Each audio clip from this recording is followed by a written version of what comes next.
There are these tapes that just got leaked about 4 days ago, 5 days ago, from Juan Orlando Hernandez, from Signal and WhatsApp. President Donald Trump pardoned Juan Orlando Hernandez to set him up to domestically run a misinformation campaign centered around left-wing leaders in Mexico, Colombia, and Brazil, so that they can slowly destabilize the politics of those areas, and they can bring in right-wing leaders so they can get everybody on the same page with America running things. He made over $1 billion just off of his crypto rip, just off of the Trump, Melania, and Barron coins. I mean, originally that was trading, the Trump coin was at like $70.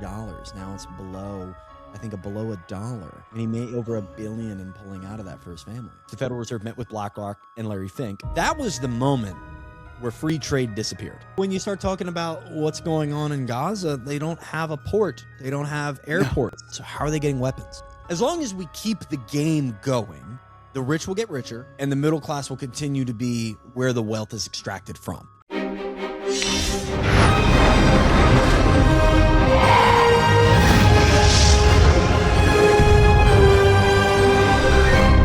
Welcome, my brother in arms. We also happen to share we share phonetics. Zachary Foust, who has been on my radar for a long time. This guy is incredible. Does really, really meticulous and fantastic work. I've been enjoying his videos since I found him, and it's an honor to have you beaming in on the show, brother. Dude, honored to have the space created by yourself. Honored to be here, and honored to share a name with you, man. You're the only person I've ever met where that's your first name. Me Faust too. I mean, I have a cousin. Seen his last names. Are you the only one you know? I have a cousin who's in the family. I don't know if he counts, right? Because I think we're all named after the same dude, but I've never met anyone else. Now, the person you were named after, was that their first name too? Yep. Interesting. Yep. German. And we're Italian American, so all the names lost a lot of vowels, first and last. So you're Italian. Isn't that a German name? Exactly. So it went from Faustino to Fausto, and then Faust. And you should have called Faustino. My goodness. I mean, or even Fausto. People do call me Fausto. My cousins call me. But yeah, and I've met a few people with the last name Faust, but they were all pretty much German. Yeah. Yeah. I think it means fist. Yeah, it does. Fist and power. Yeah. But man, we got so much to talk about. We're going to dive down some rabbit holes today, but I wanted to first get a quick bird's eye view, okay, and ask you a simple question. When historians look back on this moment in time, how do you think they'll finish this one sentence? Donald Trump was the man who destabilized an already weak economy. Agreed. And I mean, if you didn't know better, if you were just looking at it from 20,000 feet, you would think that that was absolutely his agenda, that whatever he said, whatever he campaigned on, but right now, what he is working towards is absolute destabilization, as if we needed more of that. I mean, am I crazy, or is that's what it looks like to me? It's like, I don't know, man. It's like, I think he's being manipulated into it because it turns out he's just, not quite as smart as everyone thought. And that becomes the debate, really, between two options, because the facts are the facts. We can walk through all of the numbers we would like. We can look at healthcare. We can look at car payments. We can look at home prices, child care, cost of food, cost of fuel, especially the impacts of the war right now. You can look at all that and we see one thing to be true: the average American's struggling. Mm-hmm. The next question inevitably becomes, is it a ripple effect of poor leadership, or is it a desired effect of very in-tune leadership? And that's where it kind of gets scary of, okay, is what we're going through right now, and I don't know which one's freakier. Are we going through what we're going through right now with leadership that is inept? And it's not just red. We've seen a lot of issues in blue parties and red parties all before. It's the same side of two sides of the same coin. For those listening in, I'm largely not a political guy at my core. I just want people to be able to afford housing. I'm a real estate agent. I've been doing it for 10 years. I want people to be able to afford a shelter, be able to get by in life without having to grind constantly, always in another side hustle, always trying to find a new way to pay the bills. I hate that Kalshi and DraftKings are becoming norms within the male Gen Z demographic. I hate that the average under 30-year-old America is unmarried without a home. That used to be 50%, 51% of sub 30-year-old Americans owned a home and were married. Wow. Now that's only 12%. We've gone from 1 out of 2 to 1 out of 8 and growing. The birth rate is a big issue. The marriage rate, big issue. Again, the question comes back to, is it purposeful or is it just an effect? I think there's room for the argument on both sides. Some people tell you this is all a part of the plan. It's all a part of the cabinet. Well, yeah, it's all a part of it. This cabinet is tricking Trump, or Trump's in on to destabilize the economy so it topples and we can be more nationalistic and get this Bitcoin-backed crypto, blockchain, tokenized economy on the other side. Or is it simply just ineptness? Is it pride? Is it greed? Is it compromise? Is it compromise? Is it blackmail? Feeding insider trader, billionaire donors? Is it fear? There's a lot of ways you can look at it, but I think at the core, the same thing remains true: is there's issues. Who's causing them and to whose benefit? That discussion could be had. No, I mean we could speak for hours just debating. Conjecture. We're not in the rooms. We don't truly know. No, we don't. You know, and the question of whether Trump is a genius, a puppet, or a patsy is one that can be debated for days. You know, and it's really difficult to know. You know, the best we can do is look at people who claim to have his ear, who claim to have spoken to him, who claim to have heard things that were spoken to him. But even then, obviously, you got to be very discerning about who, because it's propaganda galore everywhere you look. You know, but amen. It's, you know, I mean, I'm ashamed to say I'm not ashamed, but, you know, I voted for him because I believed him in his campaign. Now that speaks to my general amnesia and lack of, you know, just look at American history. There's never been a president to keep a campaign promise ever. But, you know, Trump was running under the guise of a non-politician politician. And he did keep some of his promises in the first 4 years. He didn't start any new wars. He was trying to, and he was hated by these neocon, you know, warmongering maniacs who are a huge part of the problem, the ones making all the money off this war and being puppeted into it. But we haven't seen this. His second go around, obviously, is a complete about face. And, you know, we could speculate all day, but I think that it's a combination of, you know, the fact that he's compromised in every way, which is why I think he was chosen to be elected. He was chosen to be the person they put forward. You know, as soon as Silicon Valley lined up for this guy, we all should have been like, whoa, why is Mark Zuckerberg standing behind Donald Trump right now? You know what I mean? Like, did these people hate him? Did they censor the shit out of him for 4 years?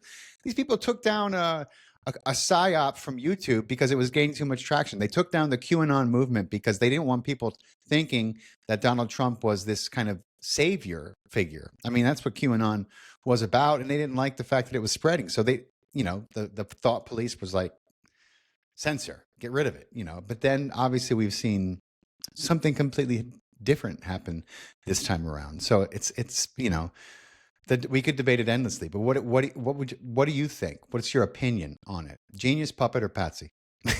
I would honestly go to puppet if I were to place my Kalshi bet.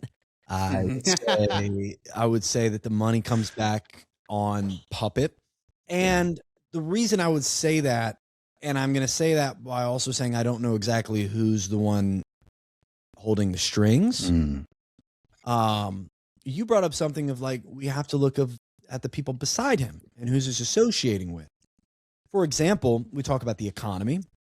The current Secretary of the Treasury or Secretary of Commerce, is a guy named Howard Lutnick. Howard Lutnick is an Epstein Island veteran. He's a liar. He's lied on multiple occasions. Can be seen in the background giggling and laughing anytime it's mentioned the fact that he narrowly avoided 9/11 or that people are still worried for some reason about this Epstein thing.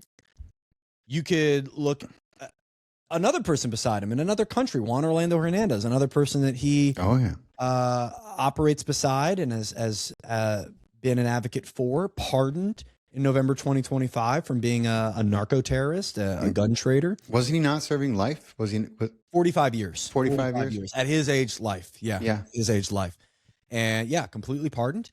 Now we have these Honduras Gate tapes leaked and things like you can get as deep and conspiratorial as you want, but a person who is in the pockets, Juan Orlando Hernandez is, of the tech billionaires, like the Peter Thiels and others.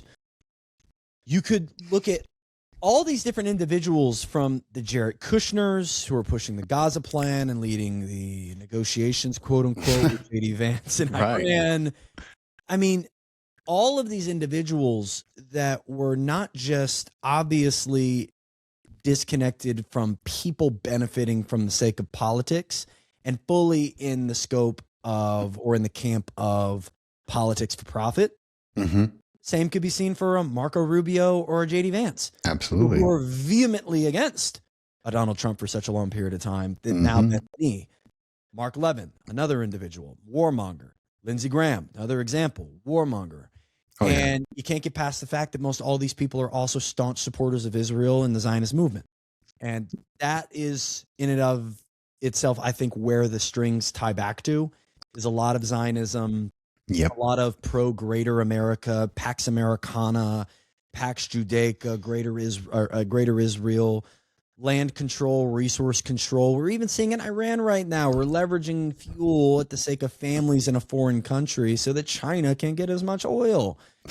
It's a wild thing, money is. And I think a lot of it is puppeteered by money. Oh, definitely. And power and, this vision of the future that they have. The same, because when you have the most money, you have the most power. Exactly. That's all. You can move the most people with those kind of resources. And we've seen them do that over and over, but it's you mentioned, it's people don't understand how Honduras plays into this and South America and, like why, then you learn that Israel is arming, Mexican cartels. And of course, when you study the history of cartels, you quickly learn that Mossad, was literally elbow to elbow with the CIA the entire time. The cartels were created, in large part by America, by Israel, so that they could facilitate the drug pipeline we wanted into American streets. Of course, things take on a life of their own, and the cartels became, the children of the monstrosity agencies that bore them, and they've taken on a life of their own. But people don't really understand how, what's his name, the guy you just mentioned in Honduras, play into Juan Orlando. What's happening. And it's just such a hot topic. It's just coming into the forefront of people's awareness. I don't know if you want to talk about that for 2 minutes. It's worth mentioning because there's a lot. Yeah, I think there's two things that Honduras plays a real pivotal role in. One, it's this central positioning within Latin America, which is pivotal if we want to get Latin American countries either on board or destabilized to the point where they will be on board with joining a larger American conglomerate. And the second is this thing called a ZED, ZEDE. That is a piece of legislation that was created by Juan Orlando Hernandez in 2011 to allow for a city named Prospera. Have you heard of Prospera? Yes, I have. Yes. Yeah. Prospera is a charter city. America would brand it as what's called a freedom city, but a charter city. Paul Romer was the first to publicize his thought process around charter cities being utilized for testing different economic structures. All these economies, basically, the argument is they got too many people. We have too many political devices at play, and no real progress can be made in changing how we do the economy in these gigantic markets. So what their idea is, let's create a new city with different laws, different regulations, so we can test new economic structures. It got turned into Prospera by a guy named Eric Bryman. Eric Bryman came in as the CEO of Prospera. I actually created the LLC documentation here in Delaware, where I live, and met with Juan Orlando Hernandez at the island of Rotan, Crawfish Island, just off the north side of Honduras. Met with him in 2016, and then by 2017, we get the thing called Prospera created via this ZED law. You good to go? Cool. See you, brother. And ZED is zoned economic. Yeah, zones for economic development. Yeah.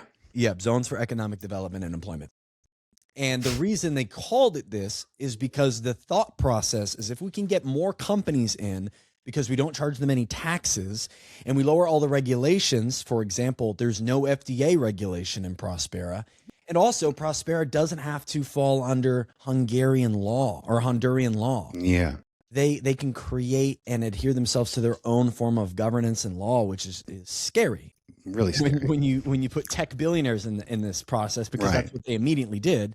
Patry Friedman would CEO and found something called Pronomos Capital.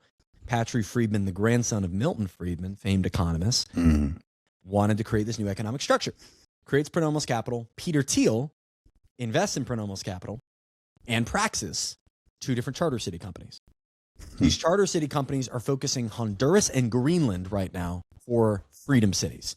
Reason being, again, they want to test new economic structures. But here's where it gets a little deeper. There are these tapes that just got leaked about 5 days ago, from Juan Orlando Hernandez, from Signal and WhatsApp. Now, of course, we're an AI slop at this point. Yeah. I mean, an audio file, I don't know if that's real. I don't know. It's really hard to. We're going to have the same struggle. Like, this podcast could be AI in a year. Like, I have such a hard time telling. I mean, up until this point, it's been somewhat discernible as far as particularly when it comes to the audio and the lack of true tone and inflection that happens in a human's voice as opposed to and especially those video AIs. You can hear it. The rhythm is literally signatured, so it's like it's kind of a giveaway. Canned, they're just talking like this. 100%. But they sound legit. If they aren't legit, they aren't legit. But in the conversations, he's talking with individuals like Javier Milei, who's the president of Argentina, recently seen big Zionist, sobbing his eyes out at the Wailing Wall. Yep, going for the whaleyest whaley wall appearance of all time, Mr. Javier, and representatives of Israel and representatives of America. Why? And why does this matter? And why is it not getting any coverage?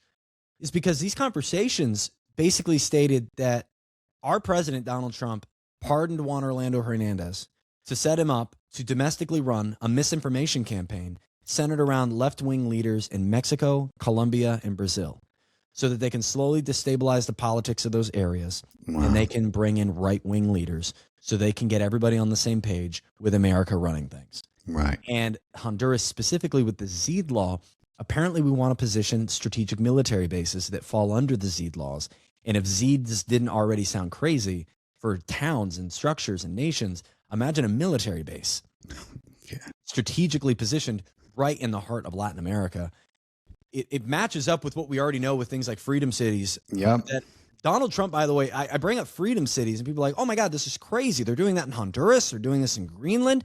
Yeah, but in March 2023, Donald Trump said we're going to get 10 freedom cities in America. I know. They were calling them smart cities, right? And then he just rebranded them, and of course the people who follow him they now have, what is the antithesis of Trump derangement syndrome? I don't know. Apparently it's the same thing, and it works both ways, because now I see, whereas I used to see it on the other side, now I see it on his side, and I'm like, damn, this derangement syndrome goes both ways. Yeah. It's amazing. And I think the people who are, they get on the anti side. Like, I've never been an anti any politician, to be honest with you. I was a ball head my whole life. Like, ask me who the backup offensive lineman was for the 49ers in 2007. I'm locked in. Right. But ask me about how many representatives there are in the House of Representatives, and I'm going to have to guess. Yeah. Not now, but at that point, I didn't care. It didn't matter. No. And really, up until about 2022, I did not care. It wasn't until I started seeing the economy, a first row seat, by the way. I'm selling hundreds of homes, a lot to my brethren, veterans, Gen Z, millennial, all of a sudden can't afford anything. Like, go home, lock in for 2 weeks because of this virus. 2.5 years later, we emerge, nothing's. Yeah. And I bring up issues with that, both blue and red. And whoever's in the position of president at the time is apparently who I'm against. I'm just against the middle class getting priced out of living the American lifestyle. And it seems that no president really cares about it. Yesterday, Donald Trump getting on I heard that. Getting on Marine One before heading off to China says, in the question was, what are your thoughts around the average American's finances when you're it comes thinking to about Iran. war. Yeah, when you're thinking about Iran. And he said, no, they don't factor in at all. Not even a little bit. All I think about when I think about Iran, and now if he's serious saying this, if this is not, his rehearsed and canned response, if he's actually sincere and he believes this, then it's even 10 times as worrisome, because that means that Israel has propagandized this old fool to the degree that he has completely lost touch, not only with his own intel companies and what they were saying for years and years, including right up until last year, that Iran is no threat. They haven't been amassing any kind of nuclear,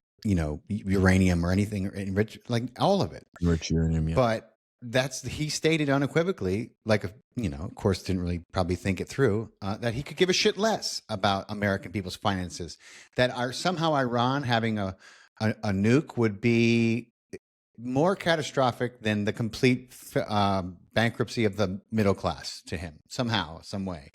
I'm like, what? Make it make sense. Maybe he just doesn't think it's that dramatic. Maybe he thinks this is really a blip on the radar for American finances. I mean, in response, you got asked that question again later in that interview segment by somebody else saying, hey, earlier you said you didn't care about American finances. And he doubles down. He said, well, if you look at the stock market, everything's fine. Yeah. And I hate that, because as a finance guy, the stock market is not the economy in any way, shape, or form. 93% of the stocks are owned by the top 10%. 70% of trades made on the stock market, New York Stock Exchange, are made by AI-backed algorithms. 70%, 7 out of 10 trades. Wow. And the majority of wealth is held by the top 10%. And it gets even more dramatic as you look at the top 5%, top 1%, top 1%. And it's all based off stock buybacks and inflation of a weakening dollar, because we keep printing. Right. Why do we keep printing? Because we can't stop spending. That's right. We stop spending because we're locked in this unlimited loop of we're going to have to keep printing to keep up with the debt so that we keep up our world domination through the military, which is why that's going to $1.5 trillion, our military budget. Yeah. Oh, wow. The debt we are paying, the interest we're paying on that debt, the bondholders, is now over $1 trillion. Just keeping our debt alive is over $1 trillion. I can't even conceptualize $1 billion. $1 trillion? People, I don't think most human beings can truly. They've heard the word, of course, more than ever. They've heard the word, but you can't fathom that let's play amount a game of money. Real quick. If I gave you $1 million, could you go buy a professional sports team? No, not even close. If I gave you $1 billion, could you go buy a professional sports? I guess it depends what sport. Possibly, yeah. Yeah, most. I think there's only about 10 or 20 franchises in all of sports. I think it's like the Yankees, the Cowboys, Real Lakers, Madrid, Barcelona, the Lakers, that are up in that Billy range.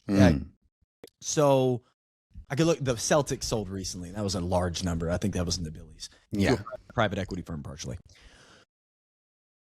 How many professional sports teams do you think you could buy with $1 trillion? I would say most, if not all. All of them. I would think you could buy every single NBA team. Yeah. Every single NFL team. Every single Major League Baseball team, and every single National Hockey League, NHL. Jesus. Twice. That's one twice.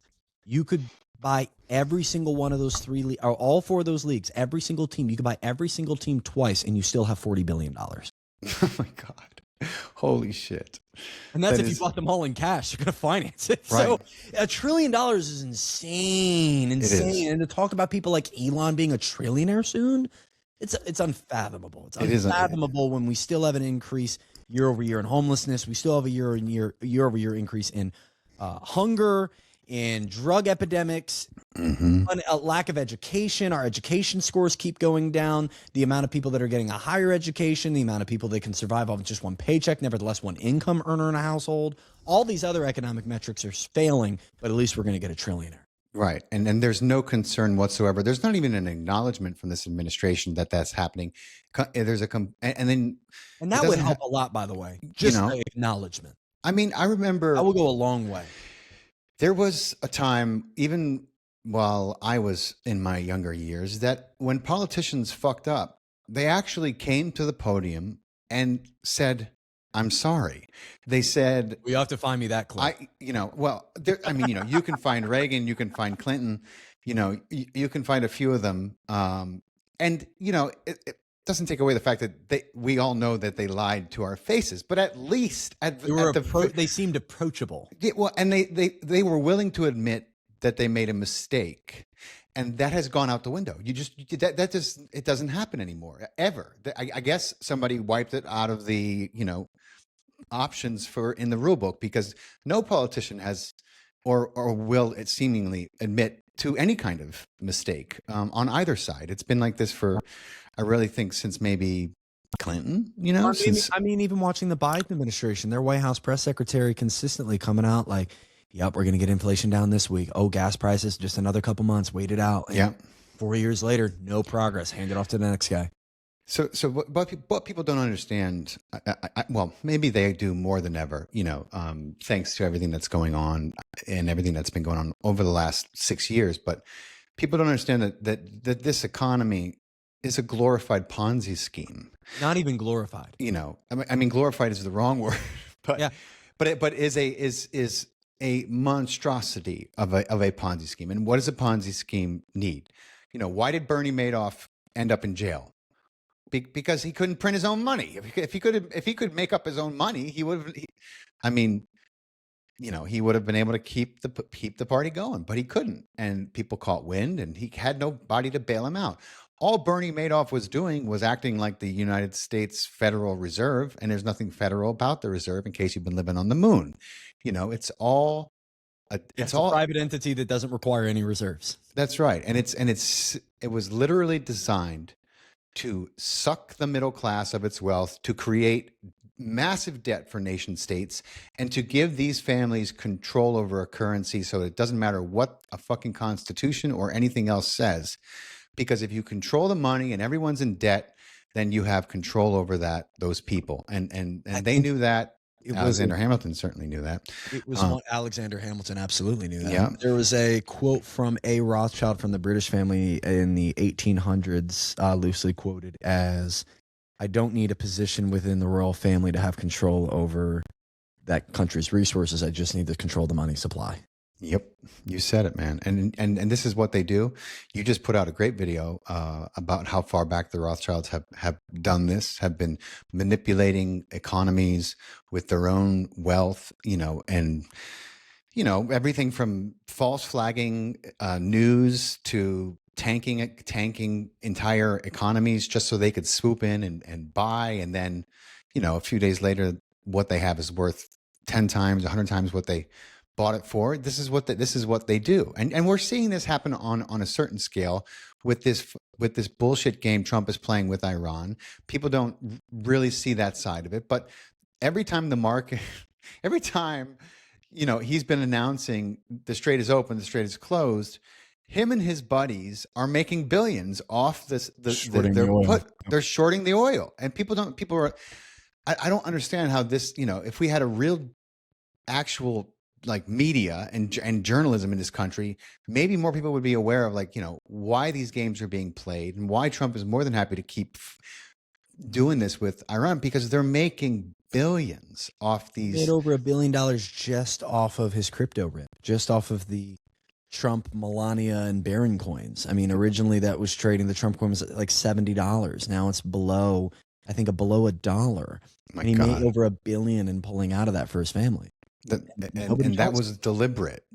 And that was early. Early. We're talking early 2025. That's right. That was before all the shit hit the fan with Iran. It's like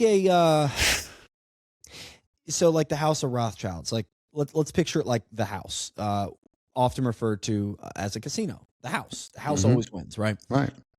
Our system, and this is why it frustrates me so much, because if you walk into a casino, what's a casino's job? It's to take your money while you enjoy it, entertain you, and house you.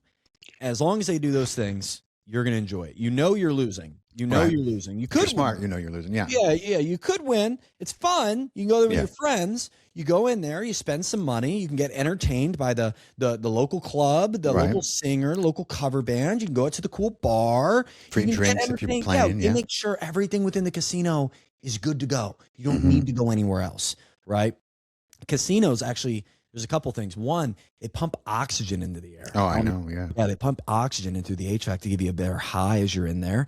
They make sure there's no windows. Most people know that one. There's no clocks. You can't see the outside world, and no clocks. You can't see what time it is. It just passes by. So imagine a world where you walk into a casino, right? Me and you and some other guy are at a blackjack table, and a guy loses a hand or two in a row. Now, in his frustration, because he's been here for 12 years. He's been doing this. He's a gambler. He does this. He starts losing. Imagine a world where he loses a few hands in a row and he turns to you, Mr. Faust. He says, fuck you. You're the reason I'm losing. Turns the guy to his left. Fuck you. Right. You're the reason I'm losing. Goes to the guy to his right. Fuck you. You're the reason I'm losing. When in reality, he's kind of stuck in a weird little bubble. Right. So people to his left and his right, we know, aren't the reason he's losing. And also the person dealing him the cards isn't really necessarily the reason he's losing. He can get mad at the dealer. Well, what is he? What's layer does he go up from there? Well, I guess he could get mad at the pit boss.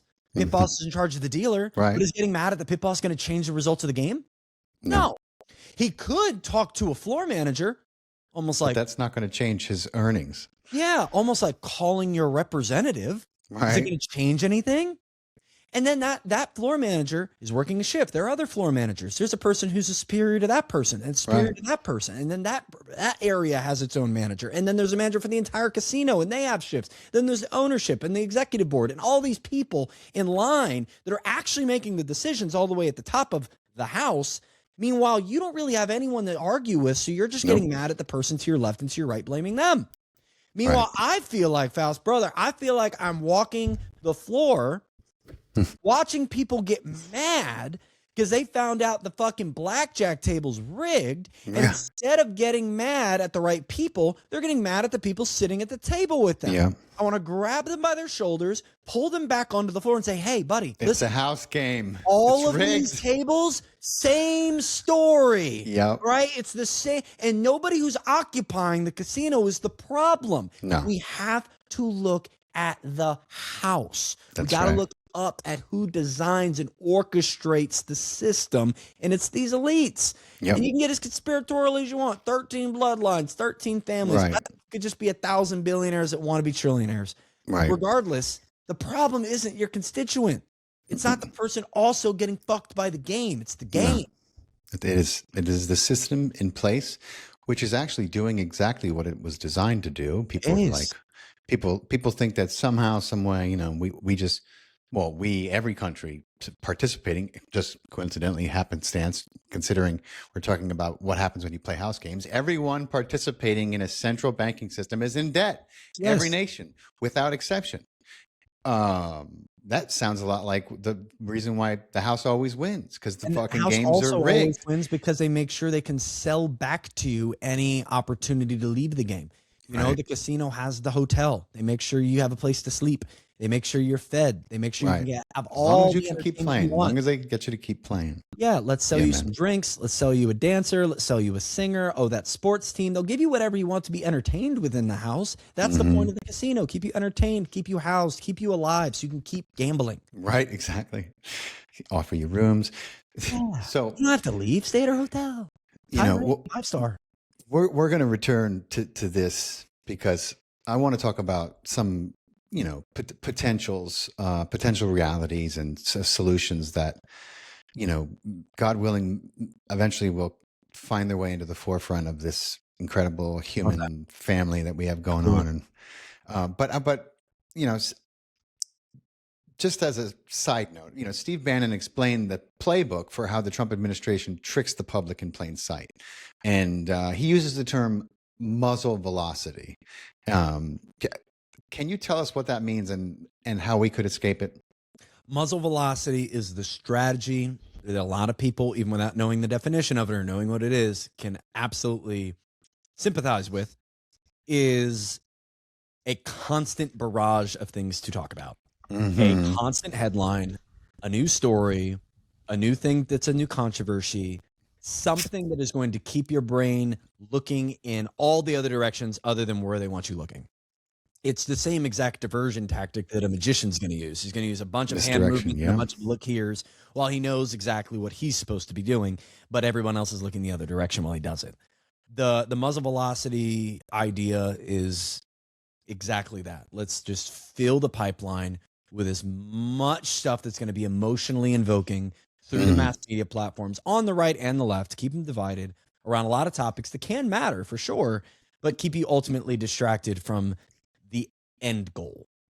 Oh boy, it's clear that that is the go-to play for this shit show of administration that we're looking. I mean, you know, we've gone, and now they're pretending like they're releasing the UFO files, which is hilarious to me, because if you've done enough research into this category, you know that the president has no access whatsoever to any UFO. The president has the breadcrumbs that the Pentagon allows to fall, and they're all very procured. You're talking about, decades and decades and decades, at least 85, 90 years of documentation and 75 years of crash retrieval programs. And they're trying to say that, this is an administration of transparency. And meanwhile, they released like 4 videos, 5 pictures. And it's a joke. It is such a ridiculous and childlike distraction, and people, are buying it. And of course, the media agencies are they just do what they're told at this point. But it's just so obvious to me, and I'm like, you're never going to learn the truth from the government. Period. Any truth, any government, with this sole exception maybe being, in El Salvador right now with Bukala. But again, he's temporary. God knows who'll be in there when he's gone. But he seems to be doing things right. Anyway, I don't know. You've heard about Bucolic, right? And what he's done over there, and I think it's El Salvador in El Salvador, right? Yeah. No.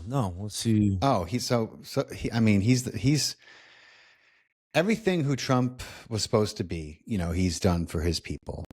He's really loved. He's cleaned up the place. He's stabilized everything. He's like the grocery stores that he's put in, the access to food and healthcare. I mean, like I know I follow a few people. Did you ever hear Shots by Mata, that IG account? Ryan, yeah. He lives there. Okay. Dr. Jack Cruz moved there after he retired. I'm going to be meeting with him next week.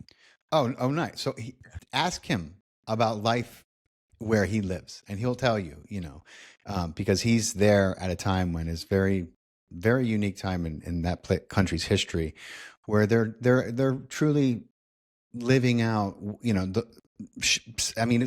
thank God they don't have the resources that Colombia or these other countries have, because they would never be able to get away with it. They're kind of just off the grid enough to not participate and experiment with their social and economic structure to the degree that it can help a lot of people, and no one gives a shit yet.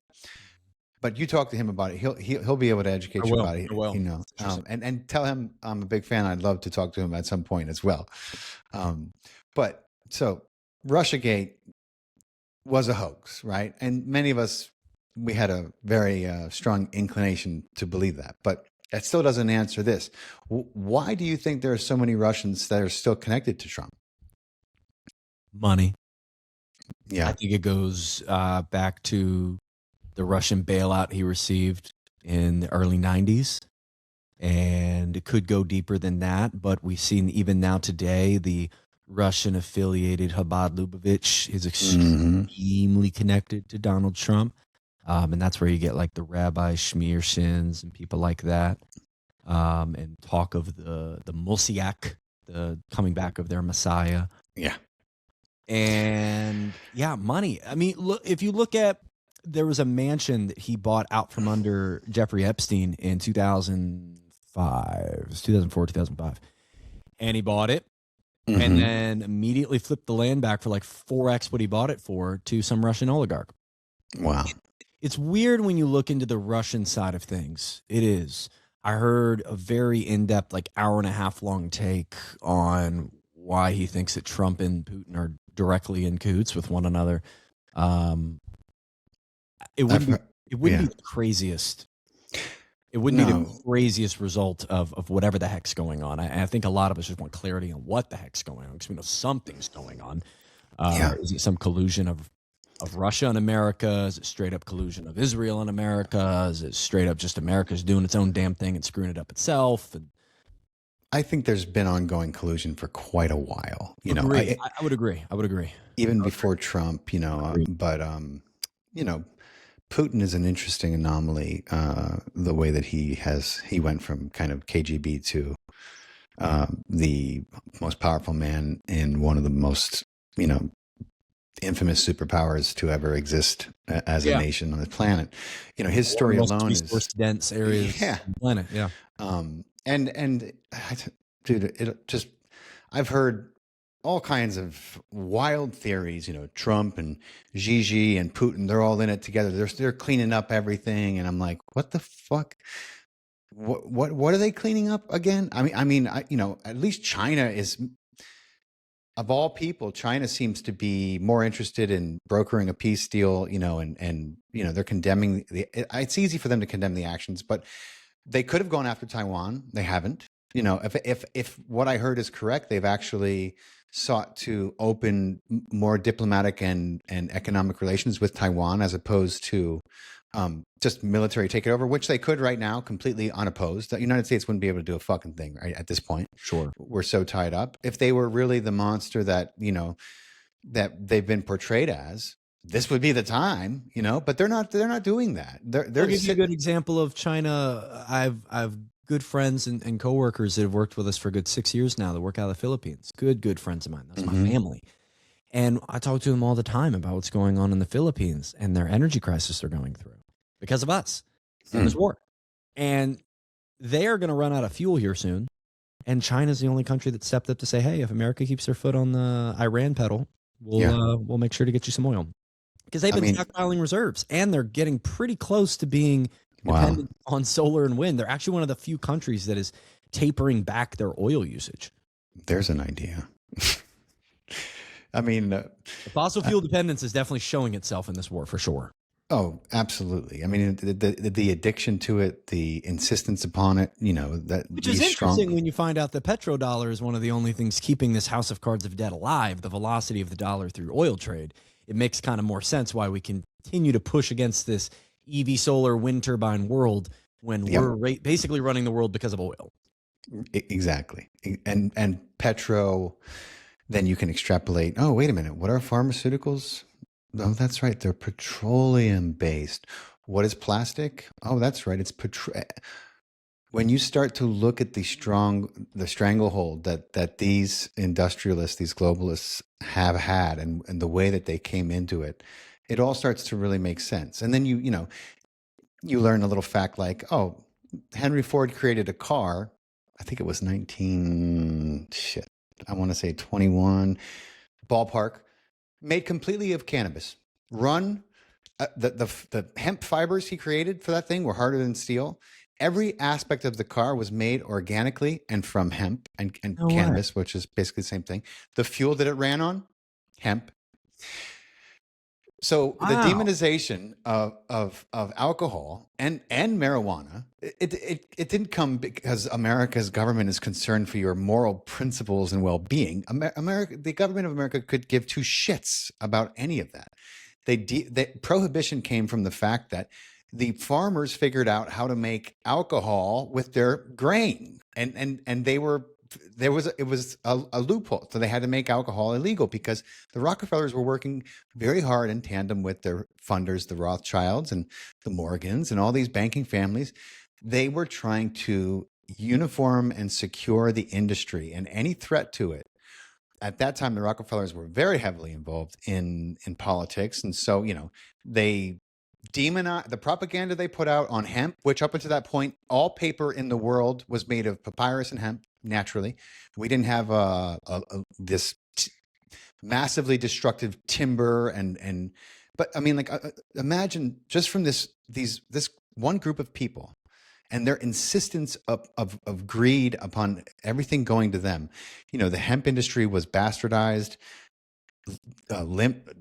Timber and lumber became the go-to for paper. We started, you know, tearing down trees and forests, all the damage, you know. Obviously, marijuana was demonized for the longest time because of this. People think it was because of taxes and all that shit. It was more so because of this. It posed a threat to their industry. It's just fascinating, man. A lot of it comes down to money. Like, Yeah. the same exact reason they started bleaching sugar white is to get people to buy it. It's like, it's all branding. If we can give a different reason for why we're doing this, when the ultimate reason is just simply money, it just becomes a game of what can we convince people of. Right. It's just that, see, the thing is, they have more money that they could than it's got to be something beyond money, because you have to imagine that. What are they going to, like, what's another trillion to a Rothschild? I mean, it's got to be about control, and it's got to be about this fucking crazy delusional indoctrination that these families have, that they are superior and caretakers, and the world should look the way, however they decide to make it look like in 100 years. It has to run that deep, you know, like, because if it was just about money, then all right, you've got all you could possibly spend and more in the next million fucking years, if this race lasts that long. You know what I mean? Like, just retire. just go away. We're not going to pay you your debt. You've already been paid enough. We're going to null and void your fucking debt. We're going to start over, you know, and we're going to get every nation to agree to do the same thing. Since we're making this up on planet Earth anyway, why not tell the Rothschilds and their central banking system to go fuck themselves? You know what I mean? And just start over, truly start over, wipe the debt clean, not just for us, but for every fucking idiotic country that got conned into this criminal enterprise called central banking. Why don't we do that? I think everyone would be happy to say, you know what? It's a good idea. Fuck the debt. Let's start over. You know what I mean? Like, the only people who would have a problem with that are the people who the debt is owed to, and fuck those people. They're already well off. That's what I don't understand. Why can't we get someone in there who's like, you know what? I have an idea. I don't know. Maybe that's crazy. It would destabilize everything for a time being, because that's how the system operates. Oh, yeah. Yeah. I mean, the England Bank, I believe, was like 1618, something like that. Like, ancient systems as far as our modern economy goes. So then you destabilize everything. But the same argument goes to, why did we bail out all those banks in 2008? Well, because everything would have been destabilized. Well, the entire middle class, accountability. The entire middle class. It's, as long as we perpetuate the game of, as long as we keep the game going, the rich will get richer, and the middle class will continue to be where the wealth is extracted from. The game has to change entirely if that's ever going to change, unfortunately, because you talk about, like, hey, what could we do?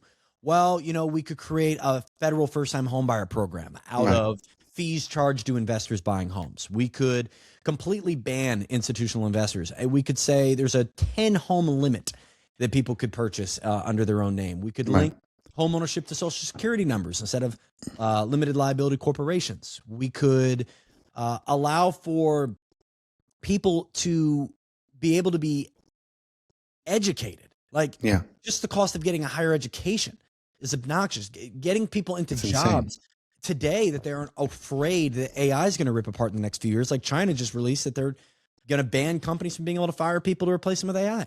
I don't know how you hold them accountable to that, but at least we're seemingly going the right direction.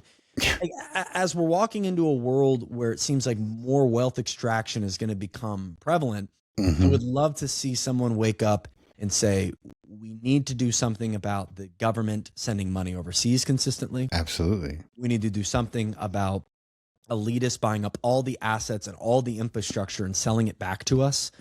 And we need to take lobbying right out of Washington, we need age limits, term limits. We need to get rid of federal and corporate lobbying. We need to get rid of all the sentiment that came from the 1916 Dodge v. Ford case. We need to take away everything that happened from the Powell memo in 1971.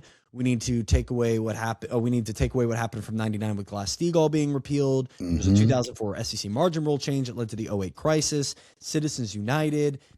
All of the big, beautiful bill, the Tax Cut and Jobs Act, all of these things added to the problem. Quantitative easing, 4 different rounds, adding to the problem. I don't see a way out of the problem without fully destabilizing everything. So I love the idea of getting rid of central banking, but The next 10, 20 years would probably be a bit wacky. Yeah. Well, I mean, so what you would have to do is put the infrastructure of the new plan in place to try to brace for the destabilization that is bound to happen, and so that it's kind of a slower transition. That would be the most unchaotic way to try to fashion it. But see, the problem with that is just the way that the Rothschild family has found a way to crawl out from every hole they've been forced to go under, and leach their way back into the economic structures of nations and find a way to put those nations in massive debt. The more time it takes, the faster they can do what they've done, and that is have a man on the inside like Alexander Hamilton to make sure that, the seeds are sowed for their continued dominance of everything. Anyway, You have to send me a good source on the Alexander Hamilton one. I haven't been able to find that connect yet. I see it. I have a few. I'll shoot you some links shoot for me sure. Those good sources. I'm always down for a good source. So we've already talked about who's raking in billions off the well-timed oil trades in the Iran war. We've mentioned that people are generally, Iran has been great with their AI songs and Lego propaganda. I love them. They're fucking phenomenal.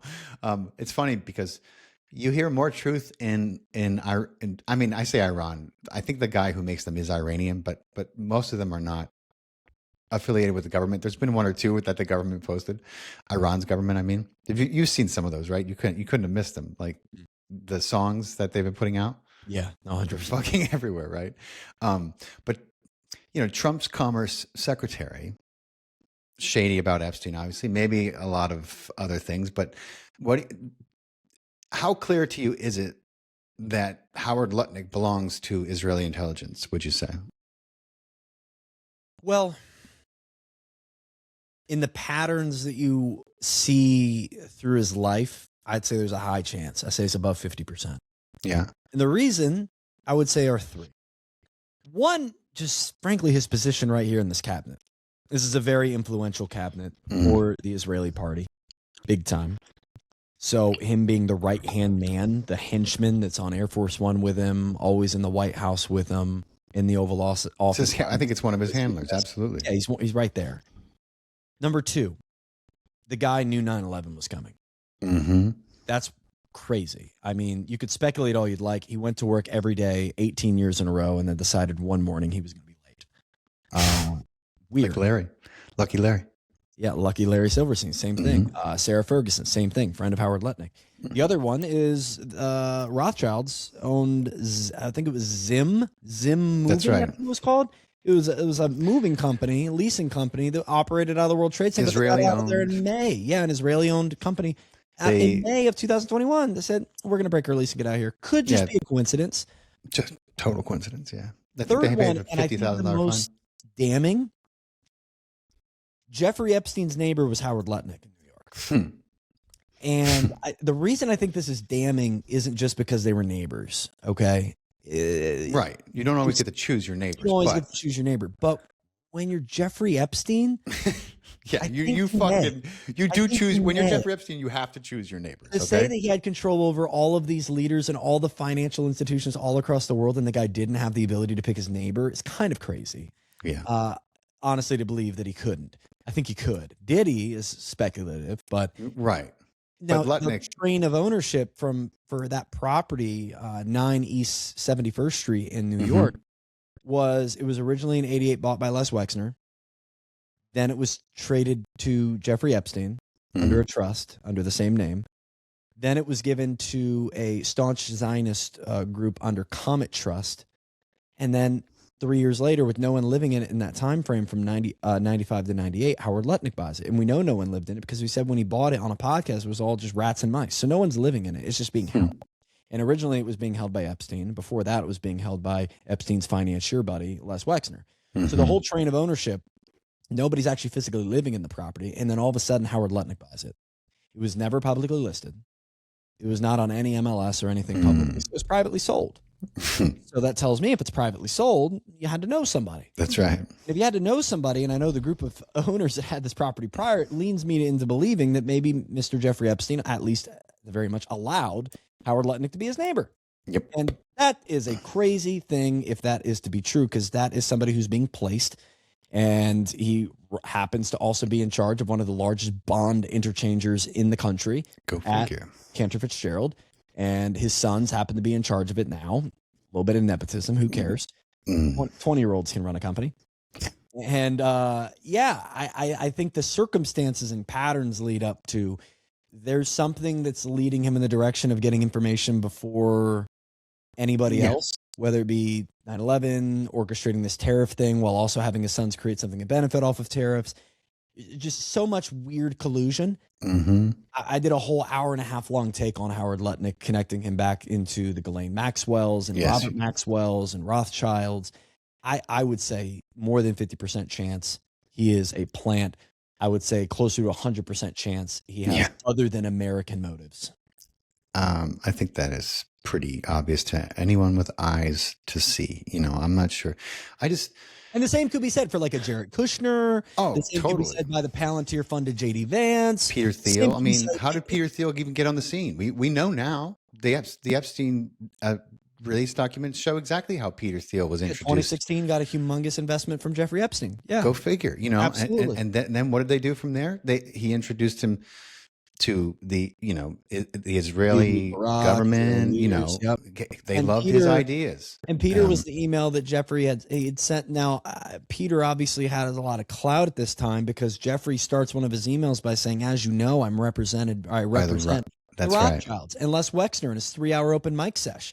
Like, yeah, Jeff represents the whole freaking family. And that's when his lawyer leaned over to him. So you better fucking answer these in less than 5 words or I'm going to kill you. Right. Literally said that, a lawyer. The obvious connection of Epstein to Israeli intelligence is there. No one wants to talk about it. It's very hush-hush. It's very, you're crazy for saying that. But if the eggs are falling out of the same chicken I'm looking at, the eggs are falling right out of this chicken's butt. So for it to be sitting under the chicken, for it to be still warm from the chicken, and I pick up the egg, I think this egg is from that chicken. People are like, you're a communist. I don't really understand. You hate this country. You hate this country. We just were going over on our podcast on this new counterterrorism document that came out post Joe Kent. It's talking about anybody who is a leftist is an extremist. Anybody who's anti-American is an extremist. And I had the question of, okay, what are we defining as American? Because if we're defining as American, if we're defining being anti-American as being anti what's going on currently in America, I would argue that's the most American thing one can do. People see this country economically falling flat on its face and the regular everyday person not being able to generate any of the wealth that seemingly we're the wealthiest country on the planet, have been for nearly a century. When the normal everyday person isn't able to live a normal everyday life, I would argue fighting for bringing that back is extremely American. And now that is being labeled as extremism. Tucker Carlson and Nick Fuentes, though I don't agree with all of their takes, being labeled as terrorists. Right. Podcasters being labeled as terrorists. They've been doing that for a long time. Well, William Cooper, have you ever heard of William Cooper? He wrote a book called Behold a Pale Horse. No. Fantastic book. Pick it up. He was knee deep in intelligence. I mean, this guy had Q clearance for one of the longest periods of time anyone's ever had it. He was in charge of the entire Pacific Naval Fleet, and his job was to brief the head guy, and so he needed access to everything in order to be able to brief him. Back then, things were slightly less compartmentalized when it came to these top positions. And so he had access to everything, for many years. And then he retired and was quiet for a long time, started speaking out. They ran him off the road. Then they tried to kill him. Finally, they showed up at his house and they said, "You going to shut the fuck up or do we have to come back?" And he was like, "I'm going to shut the fuck up." And for about 16 years, he did. He shut up. And then he started a radio show called The Hour of Our Time. And he's the one, William Cooper is the one. People credit Alex Jones and David Icke for saying 9/11 was going to happen before it happened. They all were listening to William Cooper. William Cooper knew it was going to happen. He ran a civilian intelligence agency for 20 years until they took him out shortly after 9/11. But in June of 2001, he went on the air and he said, "Oh, guess what I heard, everyone? Just so you know what's coming." He said, CNN and a team from the CIA just got back from Afghanistan where they met with Osama bin Laden, one of the FBI's top 10 most wanted fugitives for 20 years. He was like, apparently he's not that hard to find. And then they just had an interview with him. And what they're going to do is there's going to be an attack on American soil or possibly Israel, and they're going to blame Osama bin Laden. That's the plan. So don't you believe it? And he said that in almost those exact words. And that's on record, immortalized on the radio, June of 2001. He knew it because he had intelligence sources that were still for the good guys. He's a legend. You got to check him out. I'll send you some links to his lectures. He will blow your fucking mind. This dude he had access to everything for so long. And he was fighting a good fight. Bald guy? Yeah. Mostly bald guy. Yeah. Mostly almost. Yeah. Male pattern baldness. Yeah. Mm-hmm. Okay. Yeah. So what's the book? Something about a pale horse? Behold a Pale Horse. And I have like every lecture he's ever given. Each one of them is worth watching. I'll send you some links. I've seen one of his. Yeah, he's been around a while, but man, the Bin Laden thing is so interesting when you dig into the Bin Laden family. Oh yeah, and the Bush family. Flashback to oil. Yeah, flashback to oil. The Bin Laden family runs one of the largest oil companies in the Middle East, mm-hmm. and the Bush family, George H.W. Bush, also ran a very large oil company out of Texas. Zapata Oil. And they were partially bailed out by the Bin Laden oil company, the Saudi Bin Laden oil company. They go way back. One of the half brothers of Osama bin Laden was in D.C. with Bush the morning of. The morning of. There was one plane to leave the United States on 9/11, and it was Osama bin Laden's half brother, who happened to have been having breakfast with George Herbert Walker Bush Sr. in Washington, D.C. Just so happened to. Just a coincidence. And that's the thing, dude. That's the thing. Fucking. Is at the end of the day, these things are to be true. We have to understand we're not going to be told the truth. If these things are true, we're not going to be told that truth. For militaristic reasons, if there's truly a reason we want to go to war, whether it be for just destabilization of governments, oil, land grabs, we're going to get lied about. We're going to get lied to. That's just the military.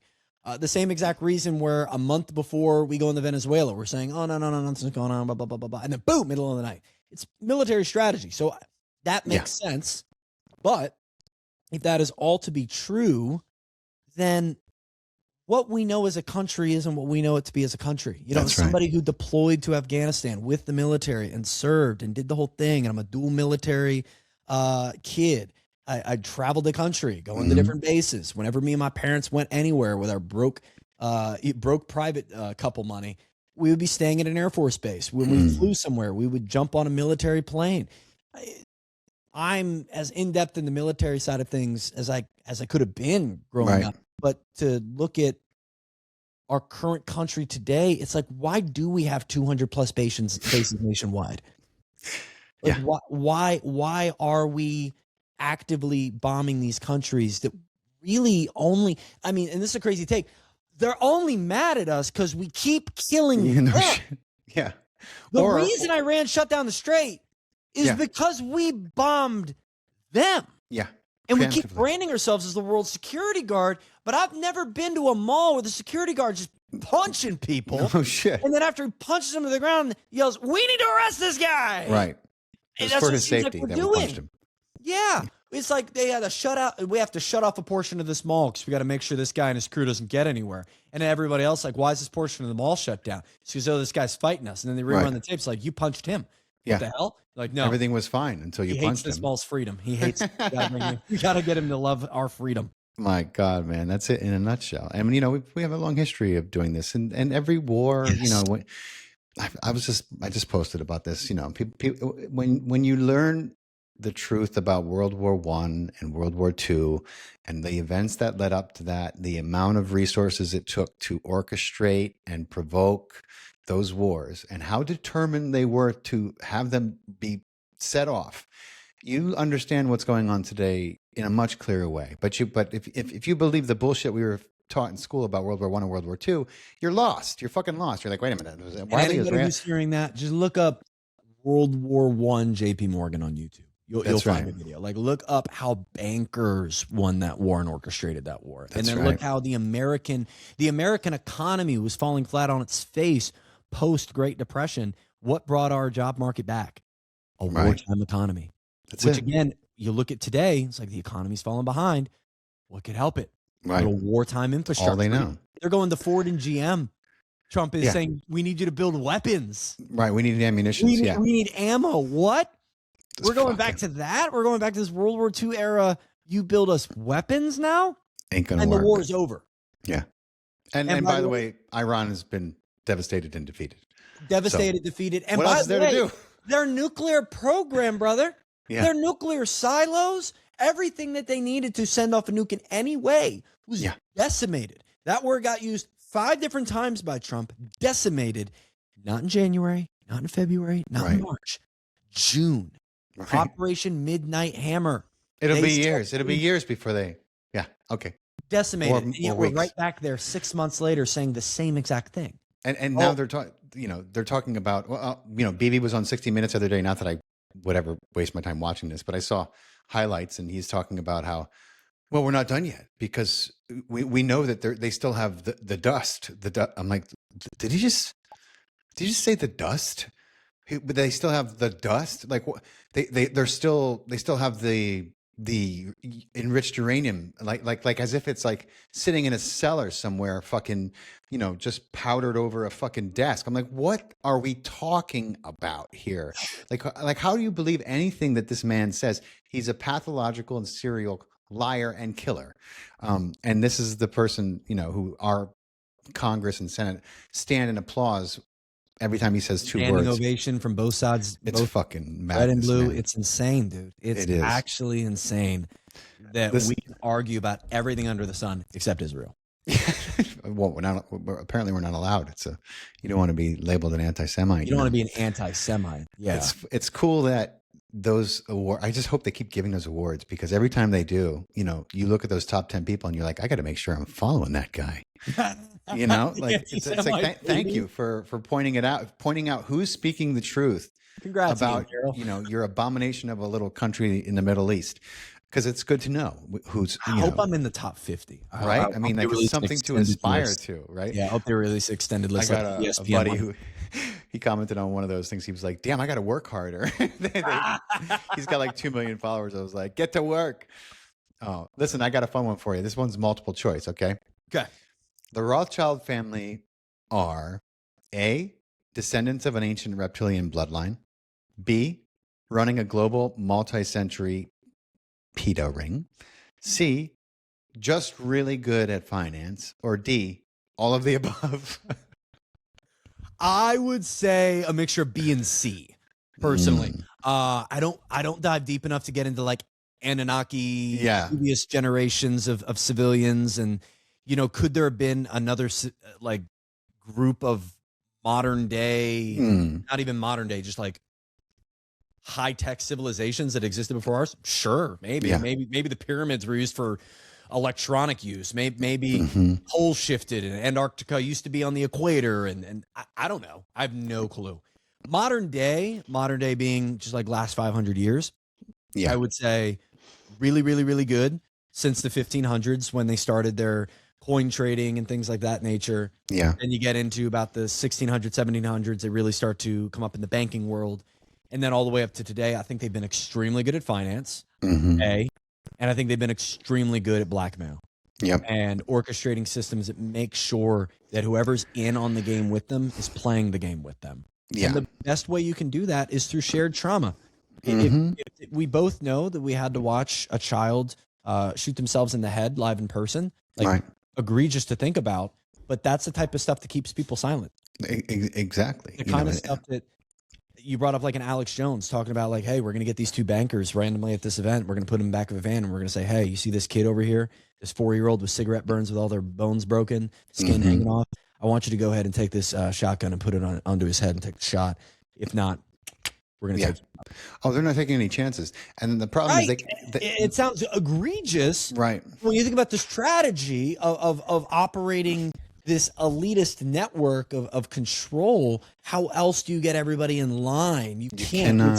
We've seen it just with Americans. We can't all agree on anything. Right. How do you get all these people to agree on something? Well, if you put them in a place where they know if I do X and Y, if I step out of line, that myself, my family are at risk. Then you're between a rock. Honestly, it brings some sense to all the madness. Yep. And why we continue to vote to send weapons we know are killing young kids, other babies and other families. You know, why? How could you do that? The only way you can do that is if you are being forced to. I mean, we know that Jeffrey Epstein was texting that one fucking, what was her, senator, Congress lady, while she was questioning him.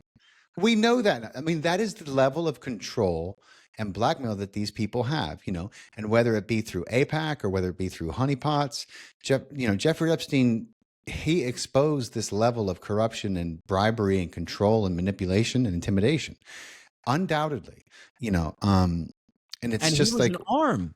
Yeah. That's the thing. Jeffrey Epstein didn't run the world. He had many emails where he said, I'm rocking with the Rothschilds. That's who I represent. Like, yeah. Why do you have multiple passports? Why do they not have your name on them? Why are they from Israel?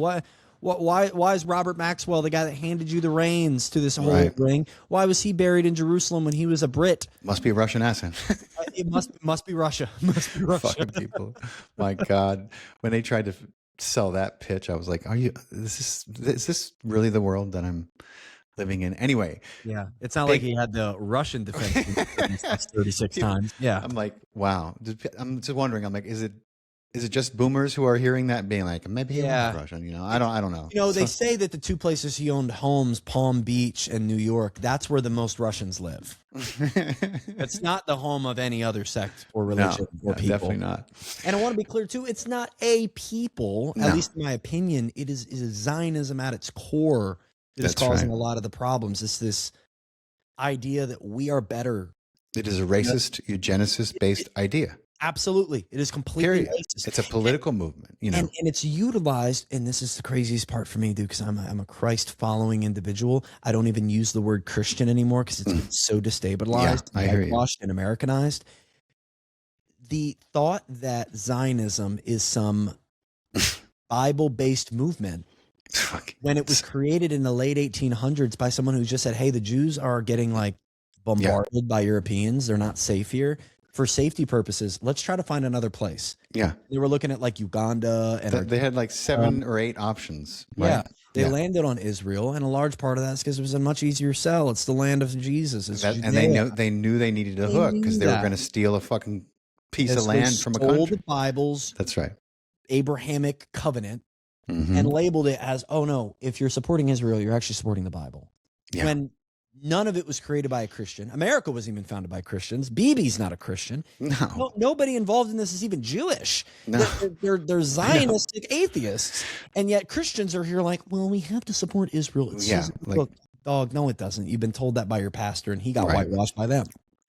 Yeah. The indoctrination is fierce. And without Christian evangelicists, Zionism would wither and die, because really the bulk of their support are coming from these fucking poor, deluded souls who are being convinced their whole lives that, you know, woe unto any nation who doesn't support Israel, you know, and of course that line is bullshit. It was part of the Schofield edition of the Bible, funded by the Rothschilds.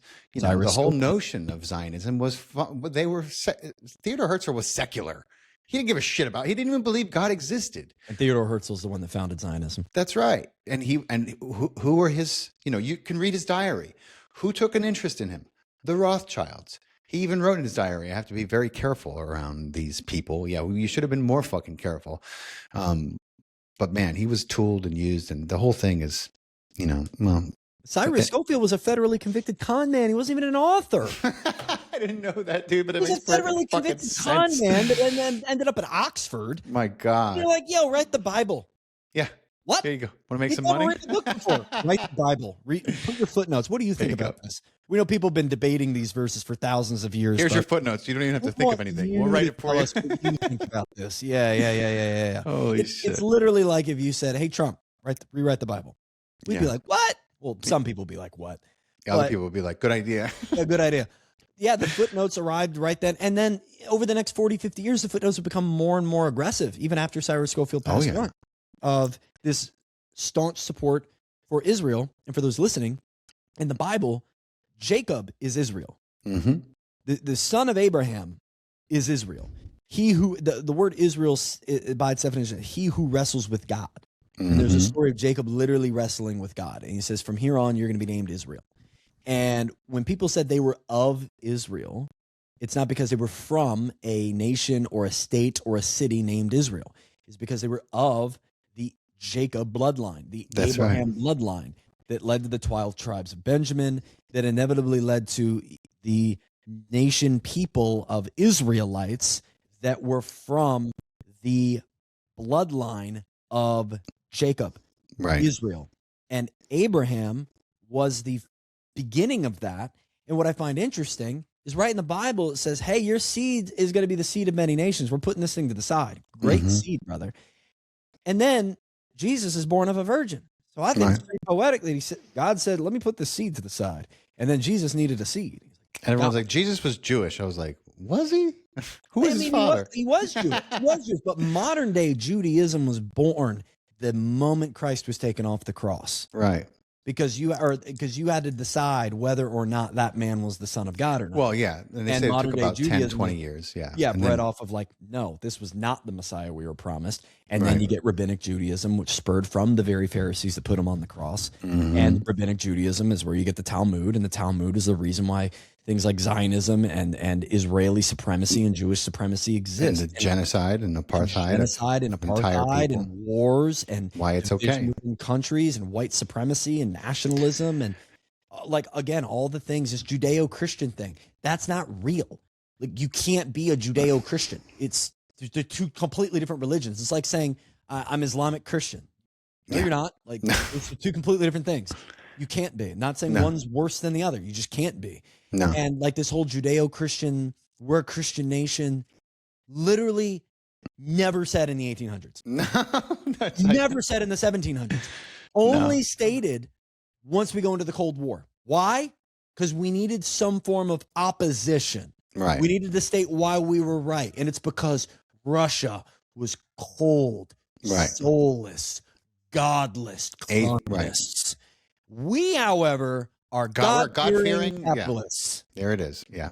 And that's where that was all born. We're a Christian nation, Judeo-Christian, blah, blah. It's a PR stunt. Yep. And we just believe it because we got fed it through mass media for so many decades that boomers truly believe it. Gen Xers truly believe it. I know, yeah. Because they've been propaganda, and I feel so freaking bad because sometimes I talk to my grandma about this stuff. She's like, I know, man. I'm praying for you. Like, Grandma, you just got propagandized. I love you. It's not your fault. Turn off the news, You don't have as much neuroplasticity now in your age. I get it. Yeah. No, I know, man. It's got to be a wild ride if you're a boomer right now, but that's a whole nother conversation. Nah, man, it's not wild. Everyone's getting paid by China or Saudi Arabia. Yeah. And everyone that's agrees with Donald Trump isn't. True. It's true. That's about what it boils down to. And Russia's still the ultimate evil bad guy. And Russia, China. Probably a good thing we're bombing Iran. I don't know why, but I trust Trump. I'm like, wait, what? The epitome of trust me, bro, is this campaign. Yeah. One big like, I mean, campaign. It's like a joke, man. It's like we live in clown world. Every time that Trump takes the podium and or speaks to a reporter, he says 17 different things. He says the war is over. They're devastated that we got the straight back. And then we find out the next day that none of that is true. Iran keeps striking back every time we strike them. And I'm like, y'all underestimate how much time. I've been following the Iranian media since the beginning of this, man. Yeah. And I have a few good sources now that I'm locked in with. And they've been in lockstep with reality for the past 2 months. I hate that. Doesn't surprise me. I hate that Iranian propaganda is just what's going on. like Professor Zhang. Yeah. The Chinese American professor guy. The propaganda of around him of like, oh, he's a Chinese shill. He's getting paid by China. Yeah. I remember my dad said this. I got to quote him because he'd been watching a few of his videos, and my dad, a recovering MAGA guy, and I just started sending him different people. It was like, hey, look into this. Look at this graph. Hey, watch this seminar for an hour and a half. And slowly but surely. And he had watched a few of his videos, and it got, I think it was like 3-4 weeks ago that he started getting dragged in the media. Oh, he's a shill. Oh, he's getting paid. Oh, blah, blah, blah, blah. He probably quick to send you those. And my dad was like, man, how crazy is it? Wow. This man might indeed be Chinese propaganda, but Chinese propaganda is just telling us what's actually happening. They don't even need to propagandize all. They don't got to make shit up. They can just say, hey, guys, this is what's going on. Your country's lying to you. Sorry, go China forever. Honest to God. That's what it's like. Yeah, that's where it comes indeed be. Iran might be spreading propaganda, but their propaganda is like much closer to the truth. What's seemingly actually happening at the least. Yeah. When we let time be the determining factor, we've won the war 19 times. They said it never ended.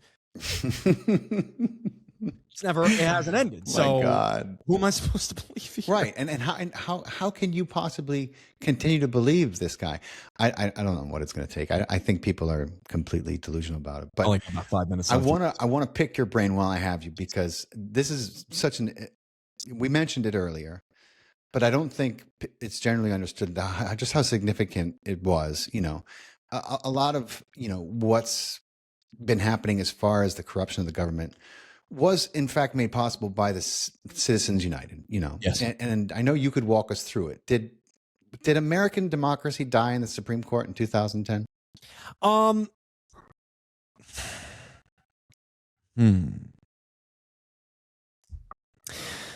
Well, let's back it to 2008. Okay. So American democracy, the freedom that we have as citizens within our own country. I think the financial freedoms of our country died in 2008 because we officially decided, when the thought process of big companies and elites failing is on the table, that we're going to choose to bail them out. Yeah. When families are getting foreclosed, we're going to ensure banks get bailed out. And that was congressional as well as the Federal Reserve. There was a congressional bailout, TARP, Henry Paulson, and we have the Federal Reserve printing, which the Federal Reserve met with BlackRock and Larry Fink to confirm said printing in 2008. So that was the moment where free trade disappeared. Our free market was gone because rates were too high, and we decided to buy up our own bonds with money we just printed off a digital money computer to suppress the rates, to encourage more credit creation, because we're a debt-based economy, so we require that to keep going, so that more banks can get interest rates and more big companies can put out lines of credit to be able to buy more, expand more, doing corporate things.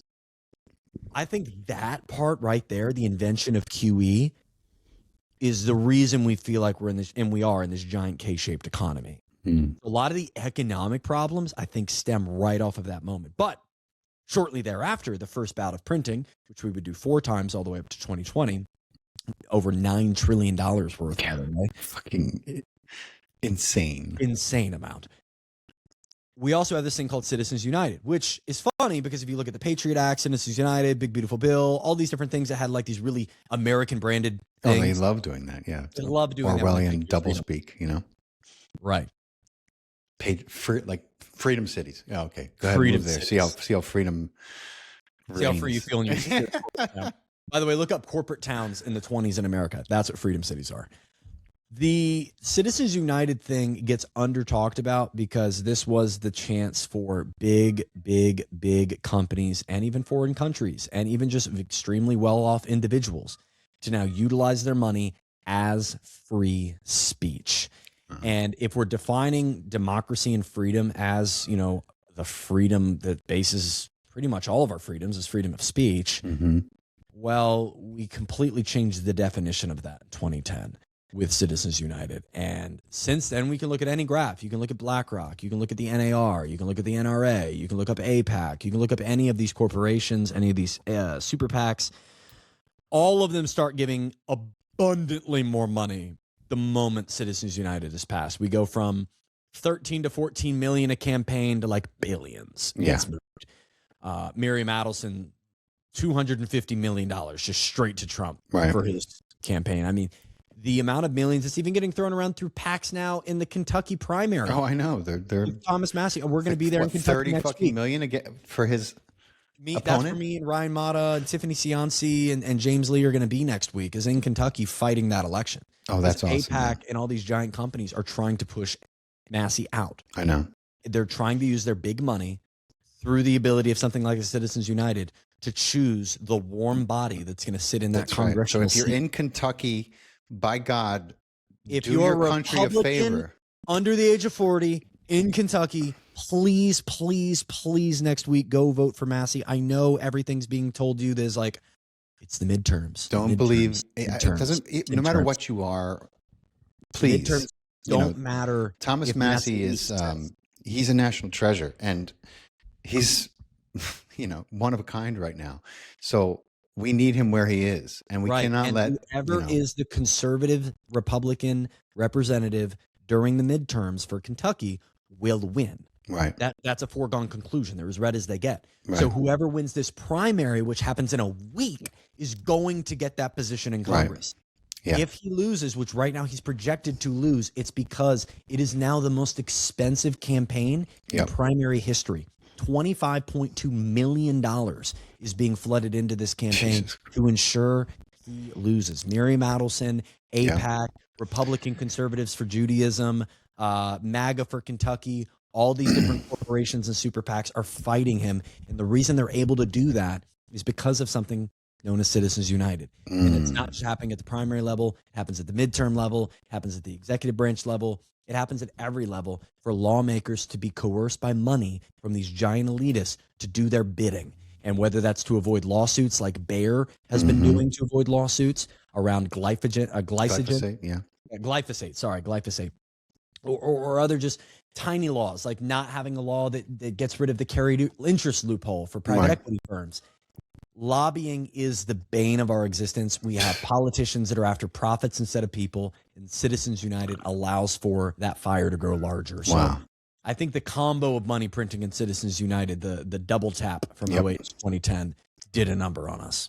Yeah, that's very, very well put, man. And very for people to understand the significance of that and trace really, what the downward spiral that we've been on since then and how it was enabled, how we got so down and spirally. Down and spirally. Yeah, it begins in 2008, like you said.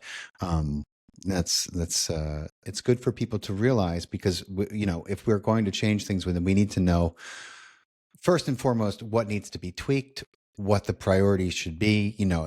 Because like you said, to avoid mass chaos and destabilization, if we're going to do things piecemeal, then we got to start somewhere, and that is a great place to start. Start there. Start making our way back towards the Patriot Act. Get rid of that fucking thing. You know what I mean? Like, and every extension and all these things that were put into place as a response to what can only be called as a false flag. Going back to World War I, World War II with the income tax, all of it needs to be repealed so that we can reinstate the foundation with this dream of a country was built on before it was hijacked and stolen by these fucking psychopaths. I mean, just to wrap it up and bring it back to what you just talked about earlier with central banking. I mean, do you know the first thing the Central Bank of America financed? The war, right? Founded in December 1913, war by July of 1914. 200 million, right? JP Morgan? JP Morgan was an insane amount of financing. I thought there was more than $1 billion worth of credit between.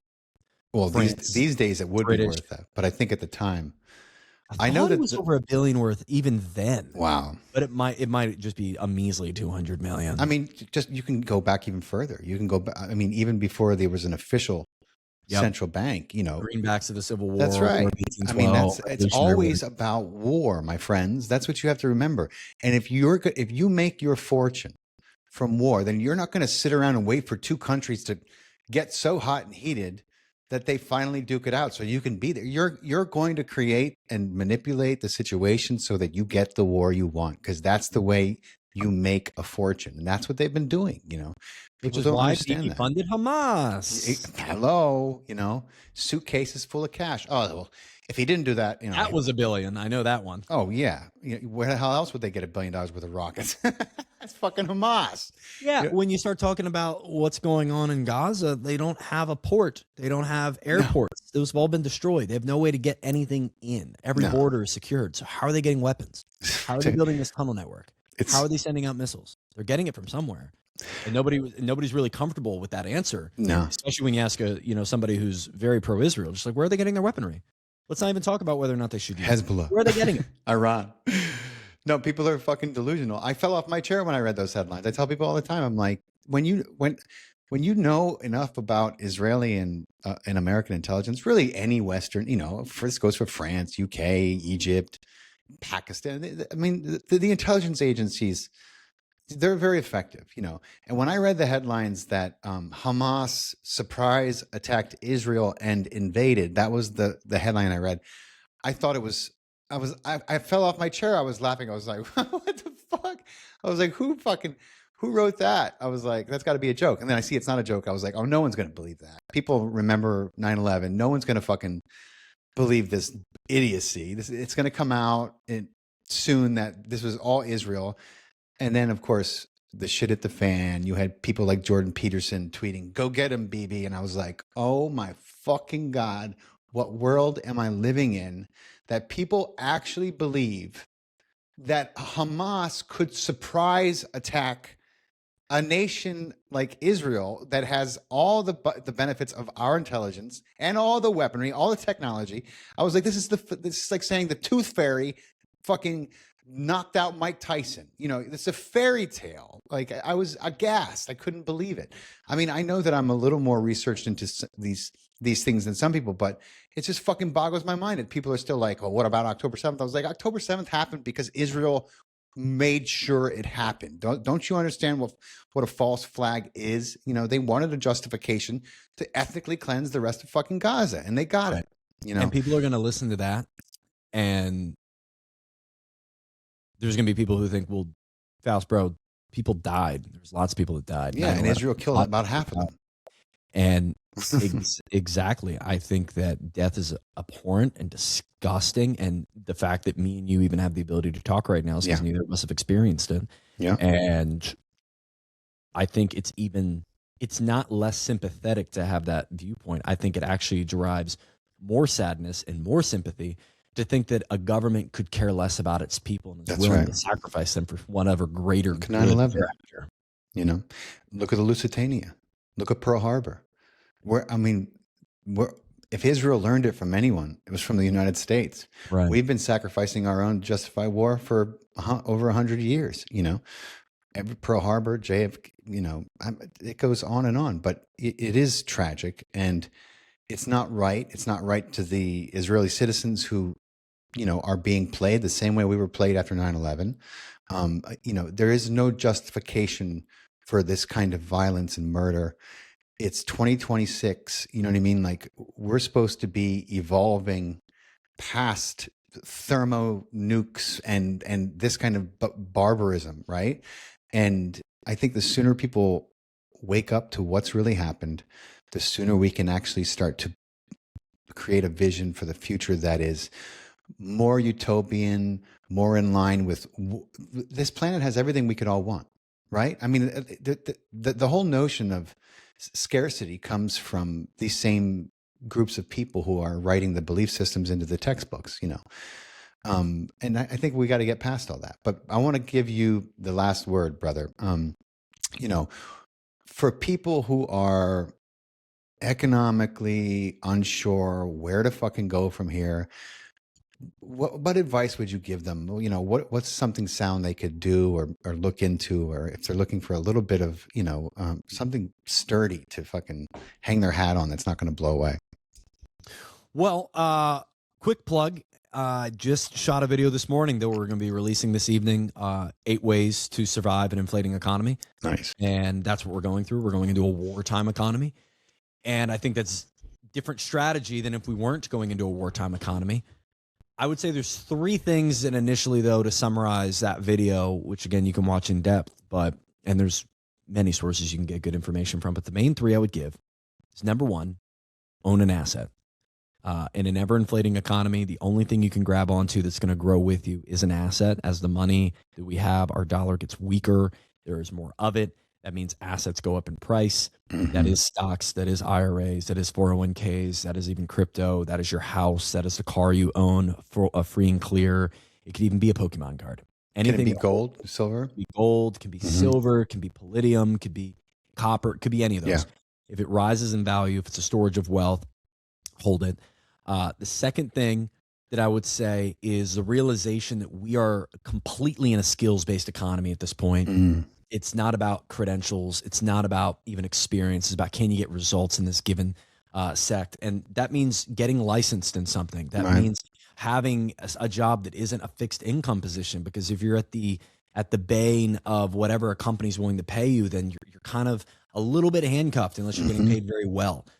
And a lot of those very high-paying jobs are getting paid highly because that person possesses a valuable skill set. Right. So trades, anything you could do with your hand or revolves around a very niche piece of knowledge that you have obtained. It could be selling real estate. It could be plumbing. Skill set. Yeah. Art. Yeah, it could be skill set. The third, and this sounds a little counterintuitive, but turn off. Like, get back to nature. Take a walk. Stare at a wall. Yeah. Read a book. Get healthy. Health is wealth. Wealth is health. I've talked about this thing called whole wealth. You are not wealthy if you possess a lot of money and you have to buy 2 tickets to fly on an airplane. Right. Because you're that fat. Right. You are not wealthy if you run an incredible business and your family hates you. Right. Or you can't see your son but every other weekend. You're not. No. You're not. If you can't find peace without having to scroll, if you can't find enjoyment without having to eat or consume, if you can't find enjoyment in watching a sporting event without placing an over-under bet on how many points are going to go in, there's a level of wealth you can achieve just in your own decision-making. Absolutely. This system only works because we consume. The system only works in this debt-based economy because we're consuming. Just like the casino. They've set up the bars, they've set up the events, they've set up the shows to make sure you're entertained, and they're going to sell it all to you. You're going to have a better financial life if you're not completely locked in the subscriptions. You're going to have a better mental life if you're not completely locked into algorithms. Right. And you're going to have a better physical life if you choose things like the gym, if you choose things that are difficult, that you don't want to do. It might sound not fun, but getting your brain to actually do things that you're vehemently it's really good for you. Yeah. against, it's so good for you. It literally grows parts of your brain to do things you're against. Yep. To get up early, to eat healthy, to do the workout, to read the book instead of the scrolling, to sit in silence, to allow your go in the sauna, hit the ice plunge, reset, hit the ice plunge, go on a hike, do difficult stuff. Right. Because it sends your brain on like this anti-vacation that makes everything else in life feel more real. So a lot of us are chasing after getting life to feel like life again. Yeah. Everything feels dull. A lot of that is because of this. Oh, yeah.